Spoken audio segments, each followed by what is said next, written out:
My name is Brett Baker and I'm the principal trombone of Black Dyke Band, and I've been associated with the band since 2000.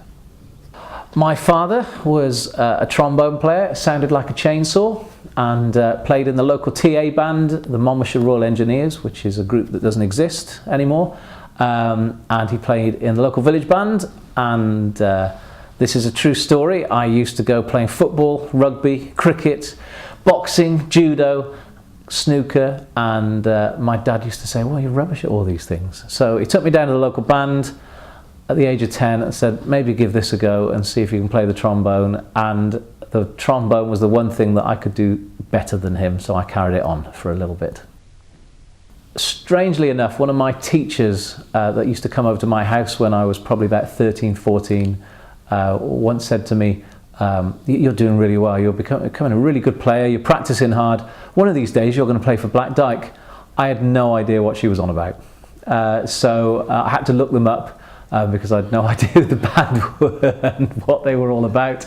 And so looked them up. That was before the internet, so you couldn't go on Google and have a look back then, and asked a few people. I said, what's this Black Dyke Band all about? And so a few people explained, oh, well, it's a good band and all this. And I remember them playing in a local theatre near where I did my A-levels, a college, and they came along and played there, and I managed to listen to the band. And they were just different league to anything I'd heard previously. I can't say I enjoyed the programme, it was rather stuffy, but they were just a phenomenal band. So that's the first time I got to hear the band, back in 1980, blah, blah, blah.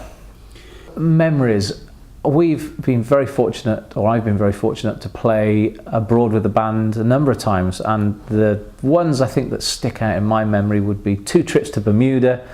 The first time we went to Philadelphia, I think, and we did a couple of concerts there, freezing cold there, and then went to Bermuda where it was really hot for February. And then the second time we went to New Jersey and did a concert, and then went on to Bermuda.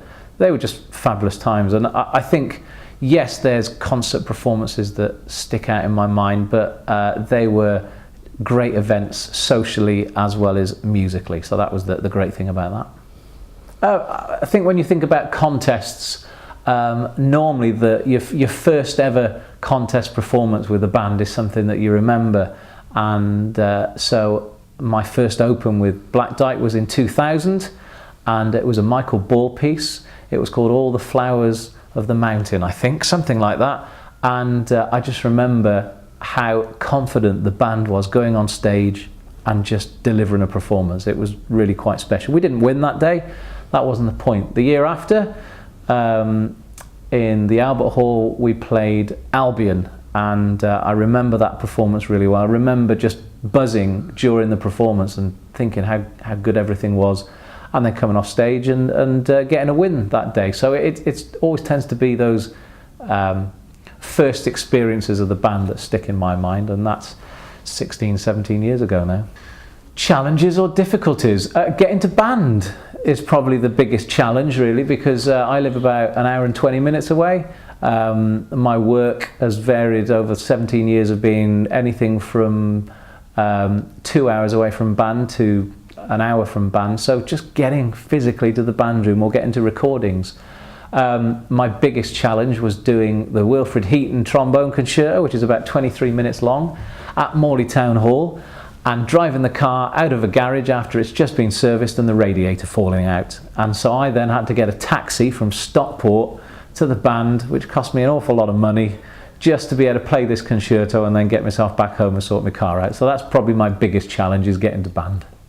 The time I've been in the band, there's no doubt that the characters are the likes of John Doyle and Paul Evatt Cooper.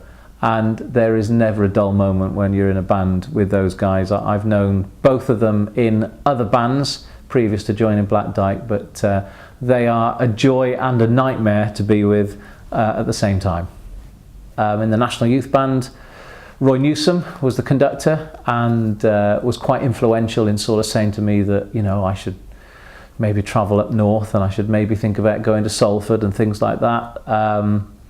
David King, then when I came to Salford, was actually my tutor.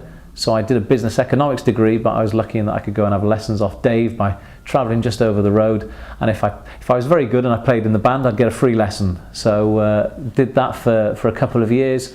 And then, of course, more recently, Nick Charles has been a big influence. I'm lucky that I can call him a friend and that I can be perfectly honest with him, but we've got a really good relationship and a very healthy relationship in terms of honesty. So we work well together, and he's been great in terms of suggesting projects and things that I should do. How has it changed my life? Yeah, that's a good question. I think probably in terms of the variety of things that I get to do. So each day, my job is I'm program leader at the University of Salford, and whether I would have got that job if I wasn't at the band, who knows, but there's a lot of links between Salford University and Black Dyke Band. There always has been over years and years and years.